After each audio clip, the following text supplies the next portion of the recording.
তো এই ভাই হচ্ছে যে আজকে প্রথমবারের মতো আমাদের 1 মিনিটে 15 পিস ফুচকা খাওয়ার চ্যালেঞ্জটা নিয়েছে। তো উনি যদি আজকের এই চ্যালেঞ্জে জিততে পারে তাহলে হচ্ছে যে ফ্রি। আর ওনার এই ভিডিওতে যদি 1 মিলিয়ন ভিউ আসে তাহলে পরবর্তীতে তাকে আমি ফুচকা ফ্রিতে খাওয়াবো। তো দেখা যাক আজকের এই চ্যালেঞ্জে সে জিততে পারে কিনা, চলুন দেখতে থাকি।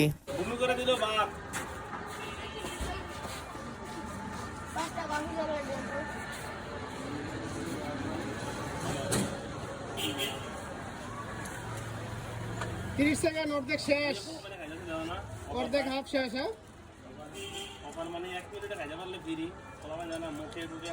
হ্যাঁ কি মনে হয় জিতবো? জিতবো।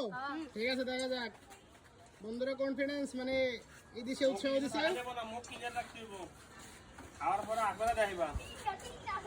50 কাউন্টডাউন শুরু। 51, 52, 53, 54, 55, 56, 57, 58, 59, 60। 1 মিনিট শেষ। অল্পের জন্য হেরে গেল আমাদের ভাই। অল্প লেগে মধ্যে এখনো আছে, এখনো মনের মধ্যে আছে। তাহলে 1 মিনিট 10 সেকেন্ড হারে গেল ভাইয়া।